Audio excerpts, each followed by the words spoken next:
Good morning, good afternoon, and or good evening. You are watching Nub's Collection, a YouTube series dedicated to the cataloging and review of every game in my physical media collection.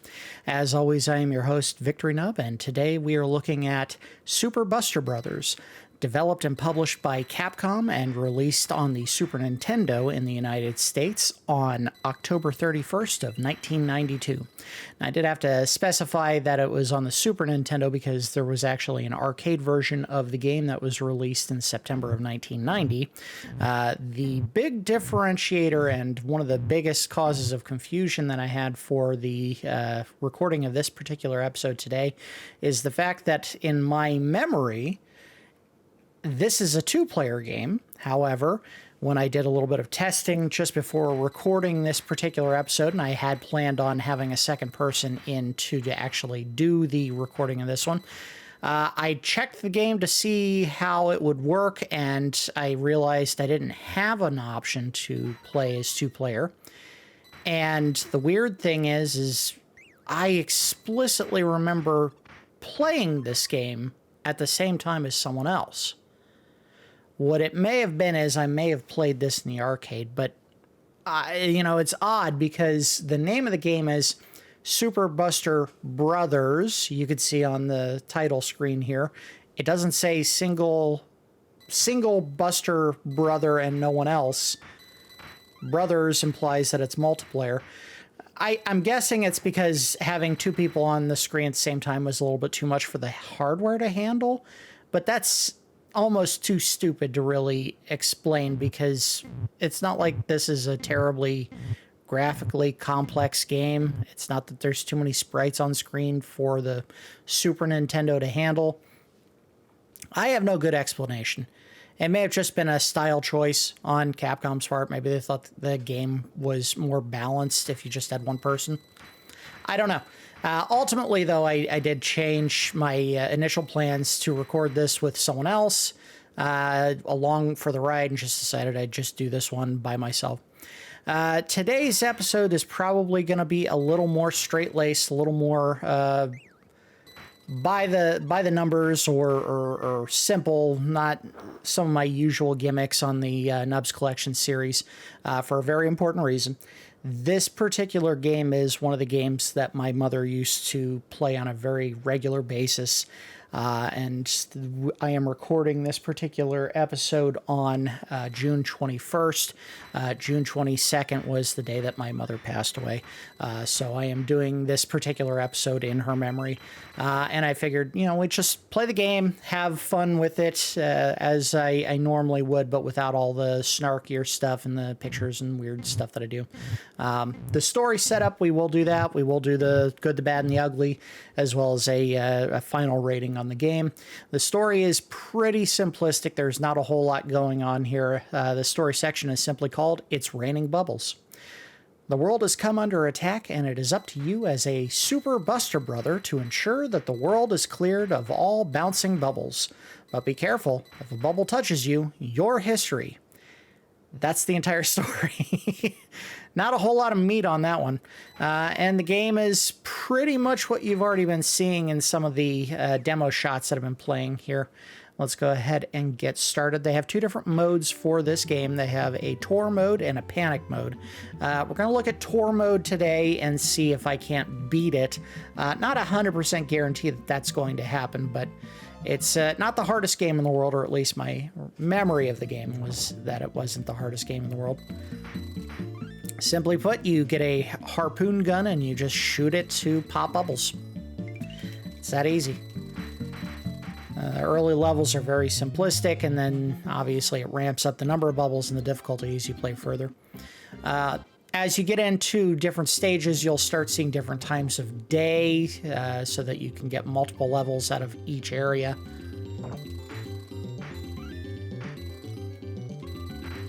There was one weapon that I remember very specifically staying away from like it was the plague, which was that there is a harpoon that will stick to the ceiling and act as just like a barrier for a couple of seconds for the bubbles to pop into. And I used to hate that one because I just thought it was, you can only shoot one of the hooks when you do it, and it it didn't feel as rewarding an item to pick up as you would think. Timer, no big deal. Levels usually aren't very long, so you don't have to worry about running out of time. Towards the end, I think they do have a couple where you're expected to play very quickly to finish the level. That's the one. See, if you shoot it and there's nothing to hit it, it just stays.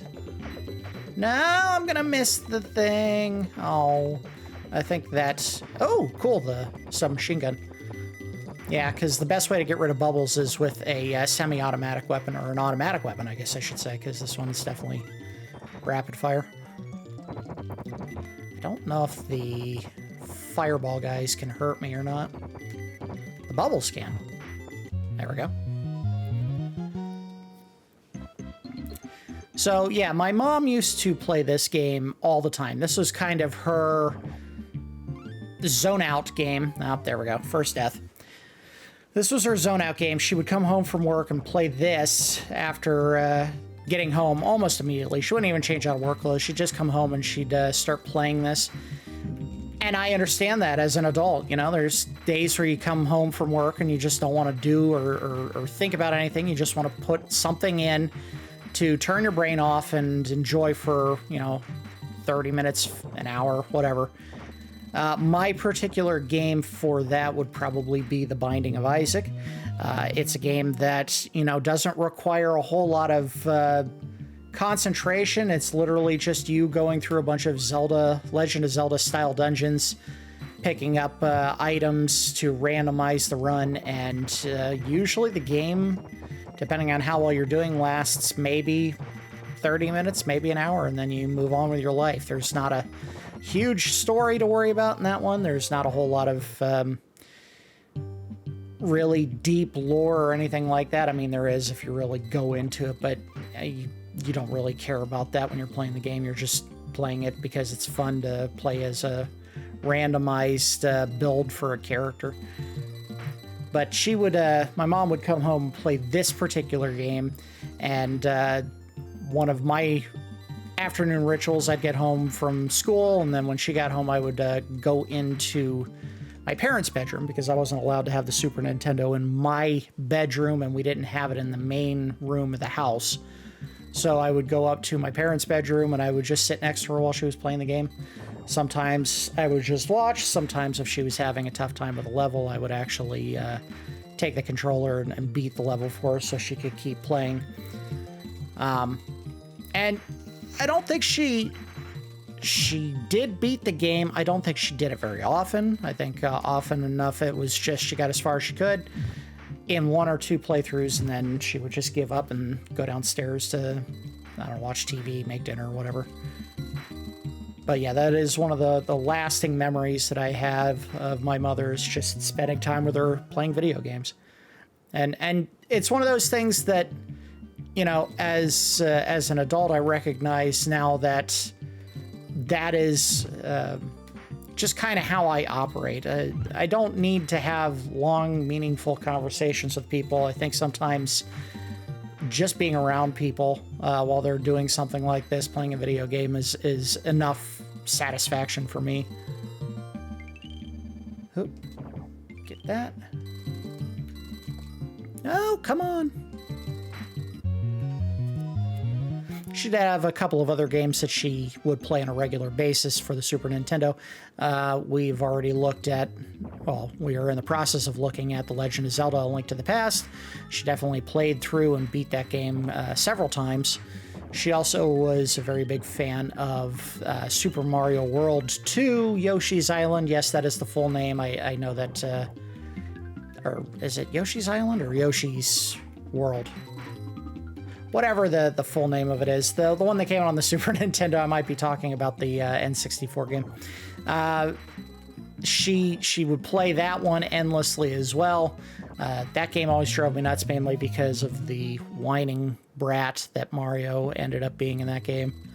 That noise was grating on the ears.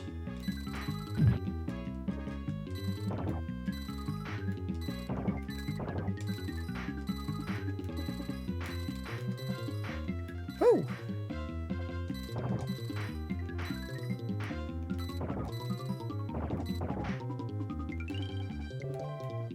I really need an extra life, but I am not getting any.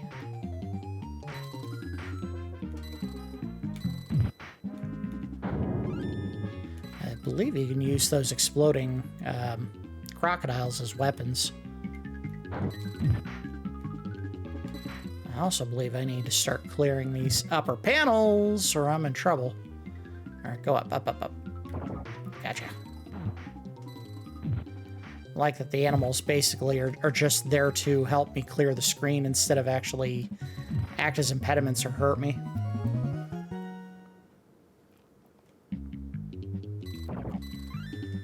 Another game that my mom used to love a lot, and it was mostly Super Nintendo games. I don't know if she was as much into the regular Nintendo as I was. She really liked the game Tetris Attack, or I guess Panel de Pon is what the Japanese name of the game was. She would come home and play that a ton for after work as well.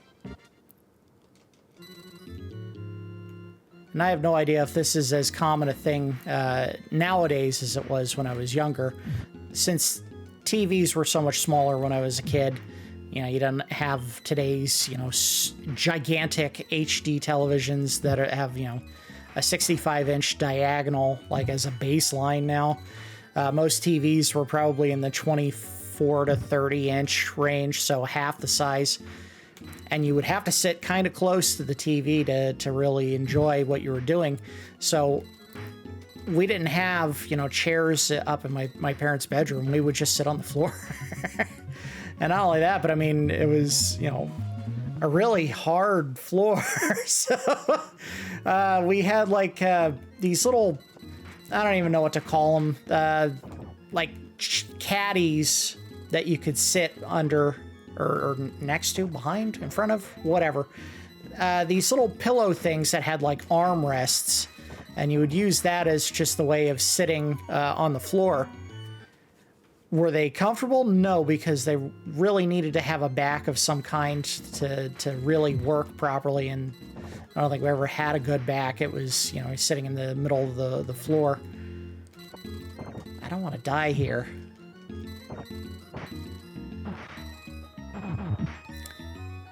And at some point when I was a kid, I did end up getting a TV for my bedroom and getting permission to actually put the Super Nintendo in my bedroom.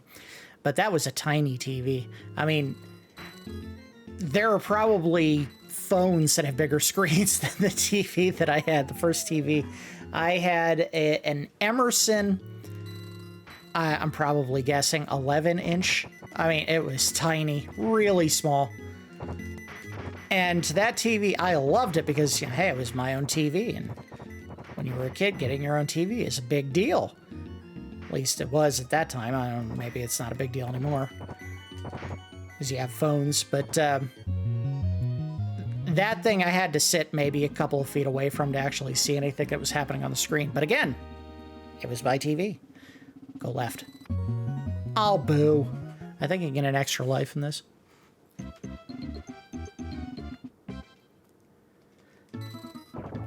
She was also a big fan of Donkey Kong Country, and a lot of these games that my mom really loved, I ended up just letting her have.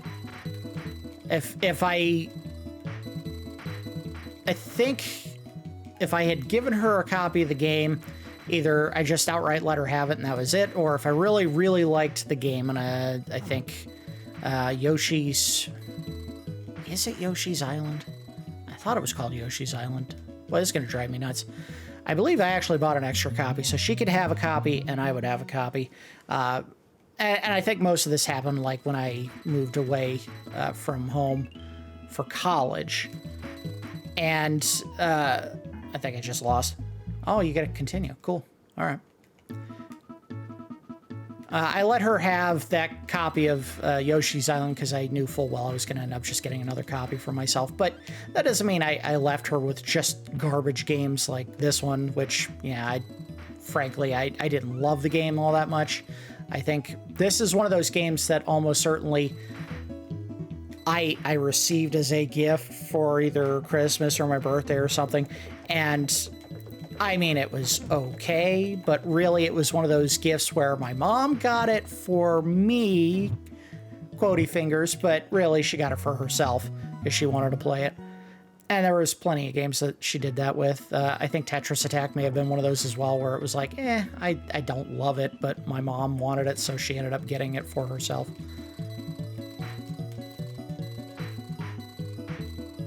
But I ended up giving her, oh, ouch. My copy of Tetris Attack, my copy of Donkey Kong Country, my copy of, I believe at one point I had Super Mario All-Stars.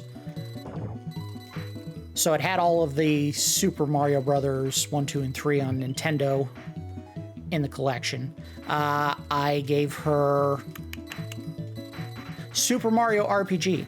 Now, that is one of those ones that you would go, wow, really? That was a tough game to come by after, you know, the initial release of the game. Why would you give her that? And it's because, well, she really liked the game. So I was like, yeah, I'd have no problem giving her that. And then, of course, she couldn't find it for less than $100 used after the initial release. So you end up regretting some of those decisions. But, you know, eventually I did go back over to my parents' house one time and just say, hey, you guys aren't playing these games anymore. You mind if I take this one back? And getting my copy of Super Mario RPG back. But yeah, I left her plenty of games when I moved away from home to play. And then at one point, I actually got her an N64. Ah, crap. She never had an N64, and I don't know if she ever played any of the games on it at any point in time. I did buy an N64 after I got the money from my first job. I might have gotten it before then. But I ended up getting her an N64 at one point, and they had a sale at one of these rental places that was trying to clear stock, and they had just a big bin full of games. A lot of them were absolute garbage. Ones that I would have not even paid $5 for if I was just getting them to look at on my own. But it was like, hey, I'll give her something to play, and I actually found some good deals in there. I think I found a copy of Resident Evil 2 on the N64. And let me tell you, they compressed the absolute Jesus out of that game, because Resident Evil 2 on the PlayStation and I think Dreamcast as well was a 2-disc game. And PlayStation discs, you know, there were CDs and they had 750 megabytes of space on them, but they felt that there was enough difference in the gameplay and dialogue between the two scenarios for Resident Evil 2 that they had to put it on 2 discs. Now, some madman at Capcom said, can't put it on an N64, hold my beer. And then they went and crammed that entire game, which came on, what would be a gig and a half of space on the PlayStation, into one N64 cart, which had maybe 128 megs total for capacity. A lot of the compression ended up being in the data for voice work, and you can tell when you play that game because the voice work is really, really tinny. And we're going to look at it. I have both the PlayStation and the N64 versions of that game now, so we can actually look at them. And I think we're going to compare and contrast what the experiences are like on the two different systems. And I mean, it works. I will say they actually did one thing on the N64 version, if I'm not mistaken, that they did not do on the PlayStation version, which is you have the option, if I'm not mistaken, to play the game not in tank mode, where you can actually move the character in any direction based on the orientation of the character, just moving the stick in the direction you want to go. So you want to go down, you move the N64 control stick down, and they go down on the screen. The original game famously had tank controls where you had to use left and right to pivot, because I believe it was designed for a digital input. And to go forward in whatever direction your character happened to be facing, you just pressed up. And someone decided, hey, that's a really dumb idea. If you have a digital or an analog stick on a controller, why don't you just have them move in the direction that the stick is pointing? And that actually may end up being one of the saving graces for that version of the game, because it's graphically and audibly in an inferior version of the game, but it has better controls. So I'm sure there's some crazy person in the world out there who has actually played the N64 version of Resident Evil 2 and actually prefers it.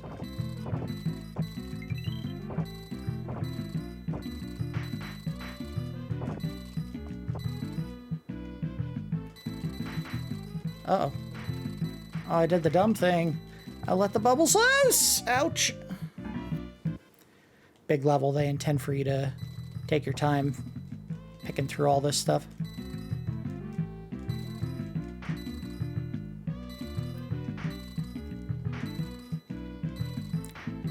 Now, aside from a similarity in the name, I have no idea if there is a tangible connection between this game and, like, Bust-A-Move, which is also very heavily bubble-themed.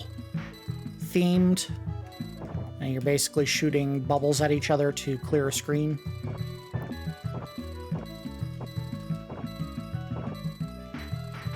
Oh, I really need a double. Are there any doubles? Bubble doubles?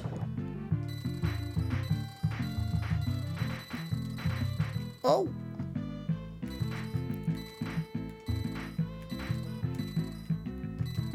Gotcha.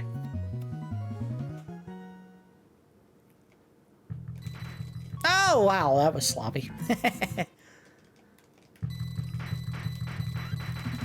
Well, there we go! Clear the room! Oh, yeah, take that. Yeah, they do hide a lot of stuff in the ceiling in this game. And there isn't necessarily a telltale sign in any of the spots where they do hide an item. Usually they put them in spots where you would accidentally aim your grappling hook to hit a brick and miss. Ooh. All right, done.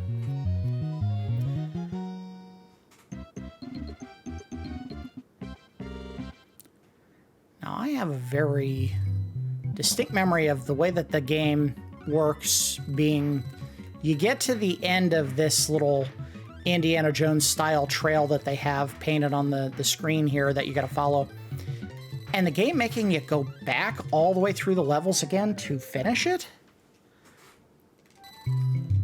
Uh-oh.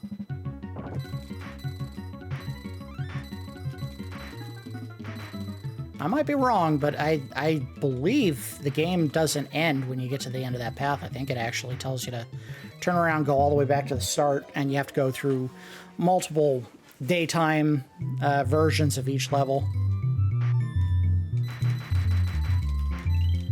Uh-oh. Give me some extra time. Oh! Oh!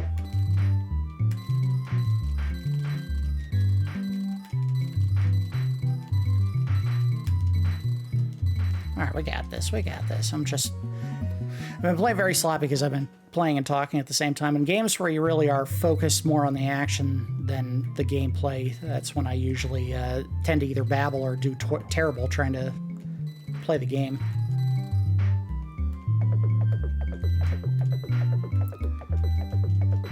Oh, I wanted to get the unicorn. Oh!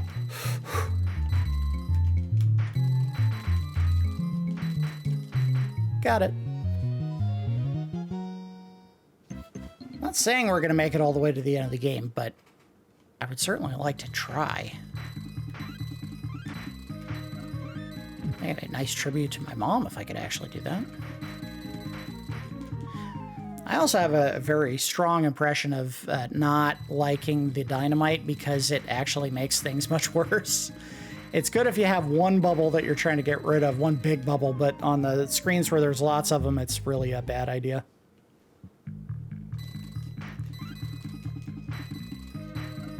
Oh, no, no, no, no.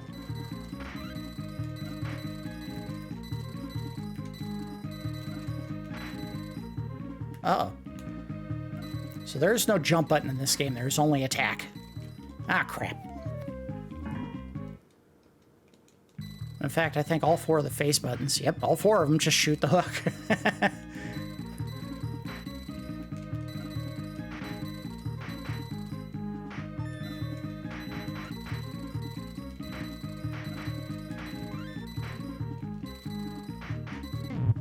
No, come on. Oh, is this going to be the breaker level for me? Nope, stay away from that dynamite. I don't want it. No, no, no, no, no, no, no. Uh-oh.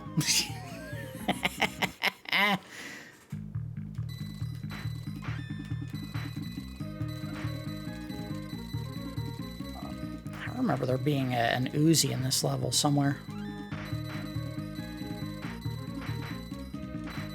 Oh. Come on, game!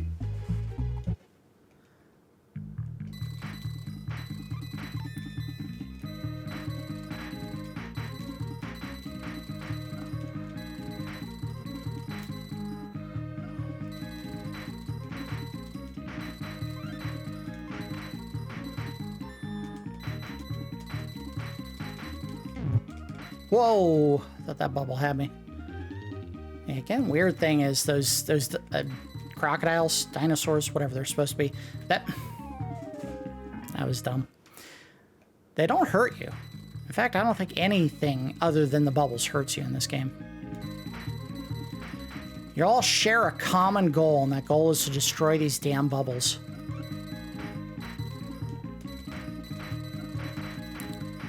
It's like the idea in Tetris where humanity is united in destroying whatever the tetraomino block things are. God damn it. Oh, I hate this level. I just want to get out of it.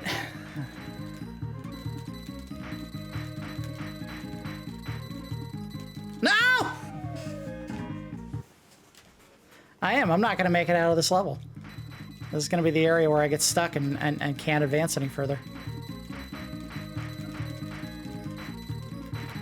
Now that timer helped a lot because all those bubbles were right there.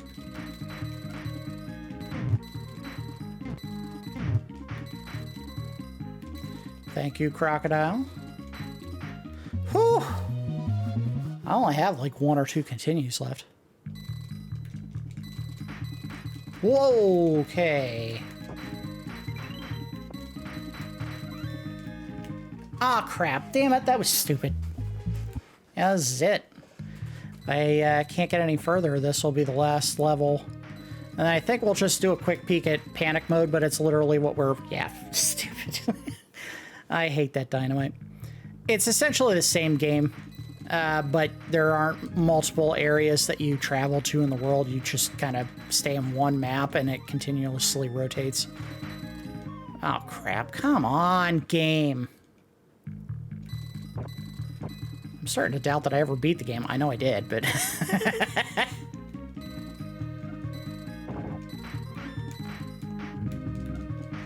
Oh, I hate that. Actually, I think there is something bad that happens if I touch the fireball. I think it slows me down. I might be misremembering or misunderstanding what I'm seeing. Come on. Get it. There we go.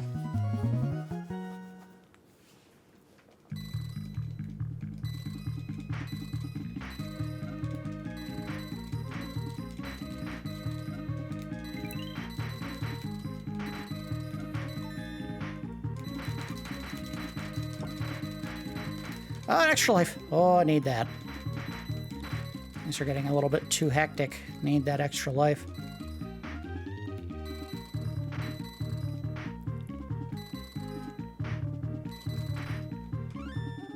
I think part of my problem right now is I'm a little too chaotic. I think in the past I was a lot more methodical. I'd take out one big bubble at a time, or the small bubbles. And instead I'm just kind of rapid firing at anything in front of me.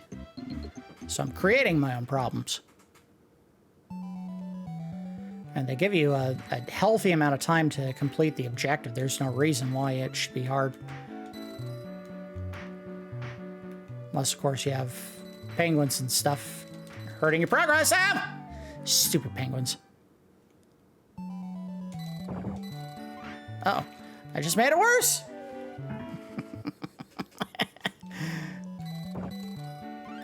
I don't know if this is a good item here. This is. Yes, yes, yes, yes, yes, yes. grabber hook shot, not great. Don't love it. It's a shame. As much fun as it is to use, you really don't get to use you very often in this game.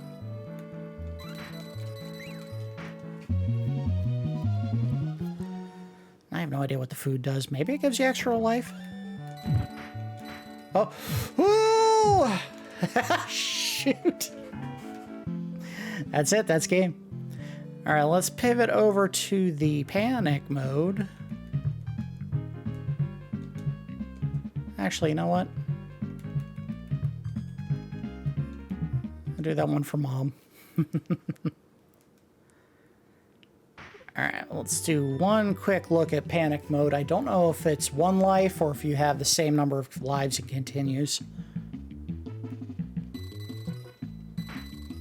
This wasn't the mode that we liked, though. This was probably the one that we played the least, simply because it was... There wasn't a whole lot of nuance or creativity to the levels. It was just, hey, here's bubbles that keep falling randomly on the screen.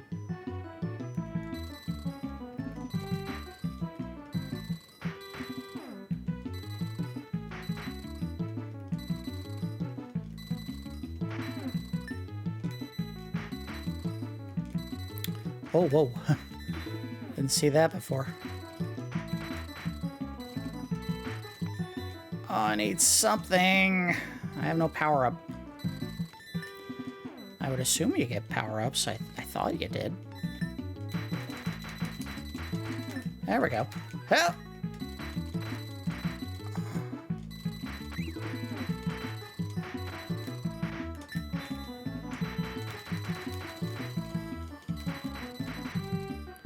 Actually, I think you have a double hook shot. Yeah, you do. So you don't really need any.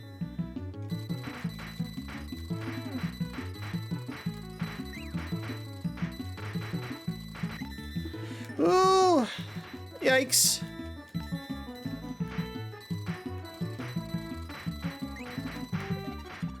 Cool. Oh, I think stuff just sped up a little bit. Ooh! That was ugly. I don't think there's anything new about the backgrounds here either. I think these are all the same backgrounds you would see during the normal tour mode version of the game. Ah! I knew my luck was going to run out eventually. Okay, cool. So they do start you back in the same level.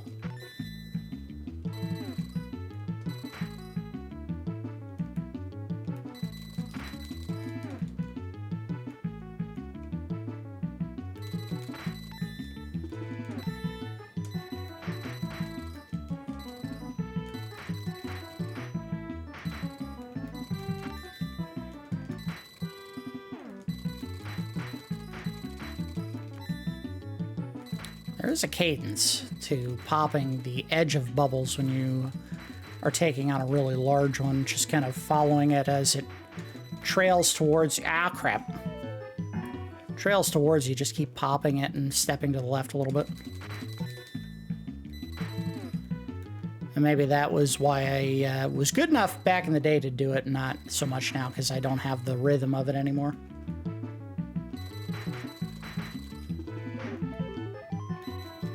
Oh, I got an extra life. Oh, and then I lost.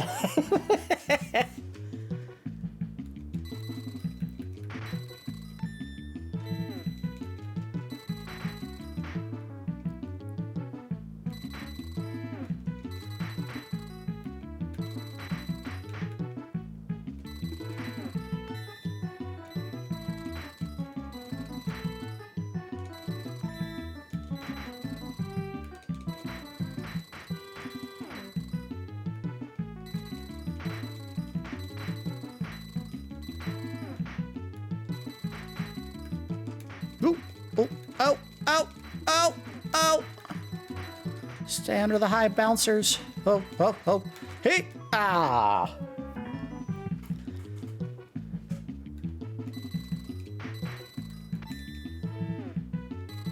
Ooh, I almost screwed myself over there.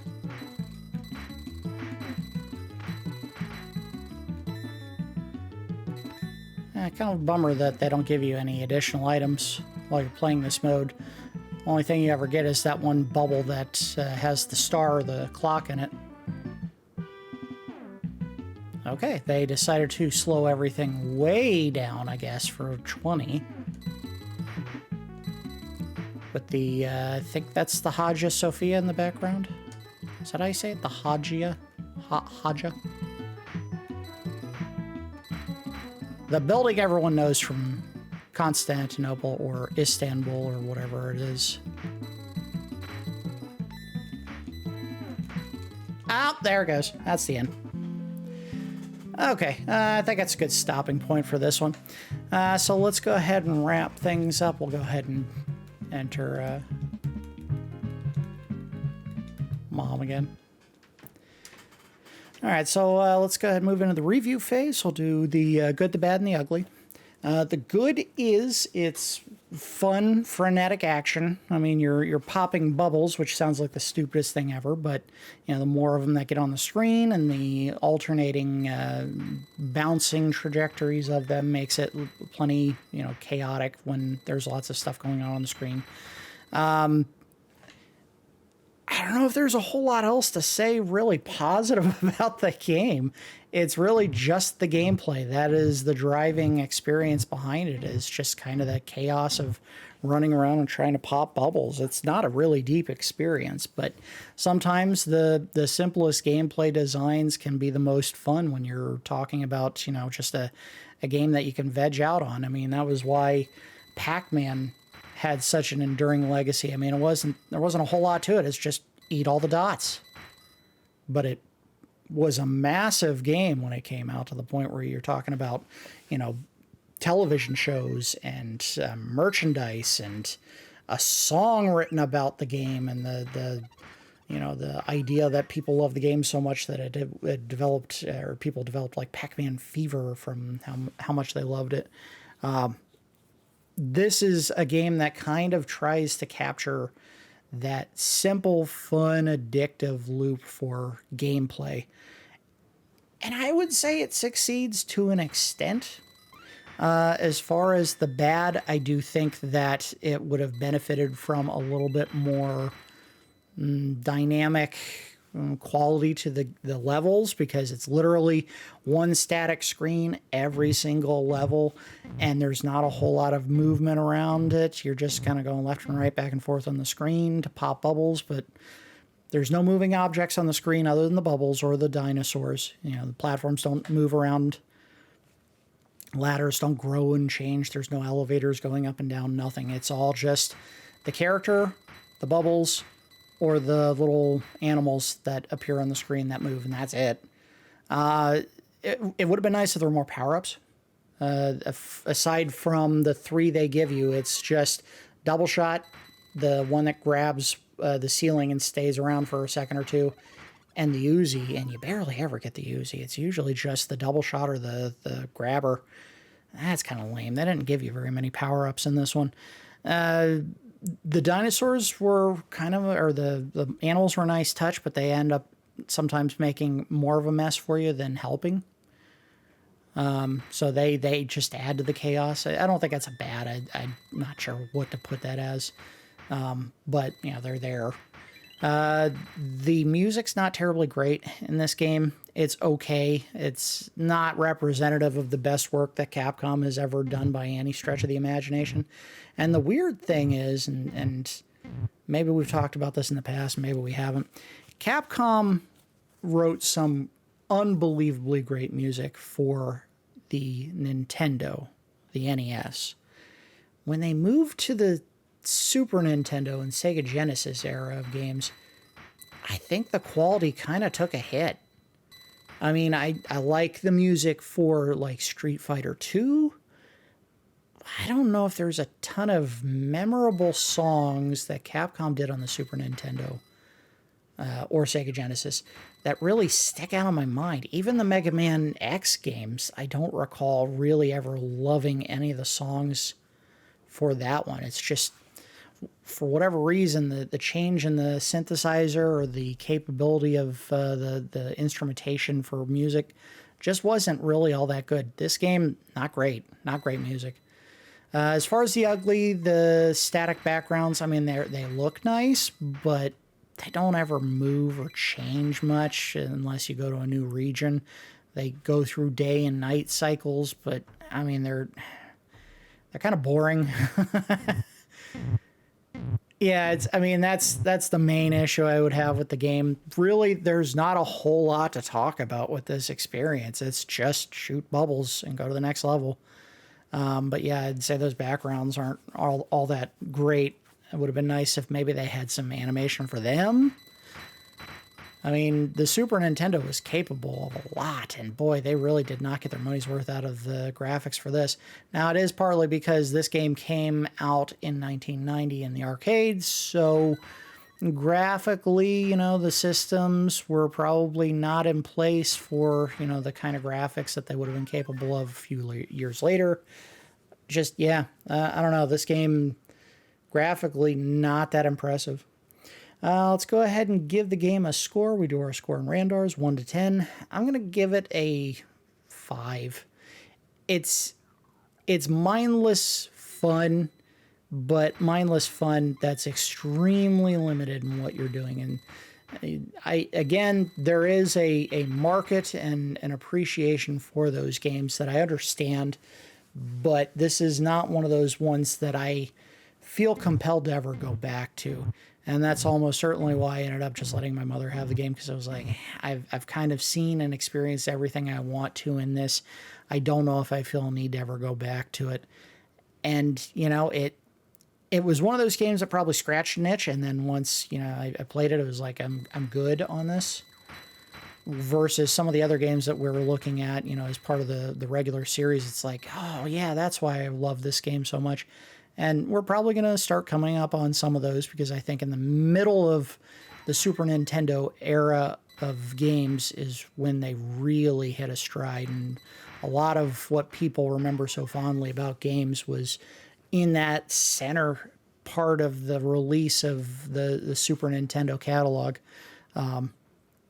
This one, very clearly early system. Very simplistic in a lot of regards. I mean, even this title screen, there's not a whole lot going on. One static blue background with a title card that isn't all that great, and text, and that's it. No pictures or anything else. This game felt very half-assed. It was like, hey, we put this out in the arcade, and maybe it was more robust of a game graphically in the arcades, and they couldn't do it on the Super Nintendo as well, so they just said, just throw up a lot of static, single color backgrounds, and that'll do.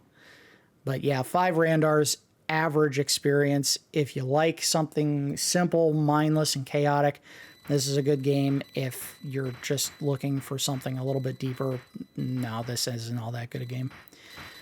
That's going to do it for this episode of Nubs Collection. Again, we were playing this because of the 1-year anniversary of my mother's passing, and I'm happy that we looked at this game today, because this is one that my mother always enjoyed quite a bit, but yeah, me not so much. As always, I do appreciate each of you watching, and I will see you next time.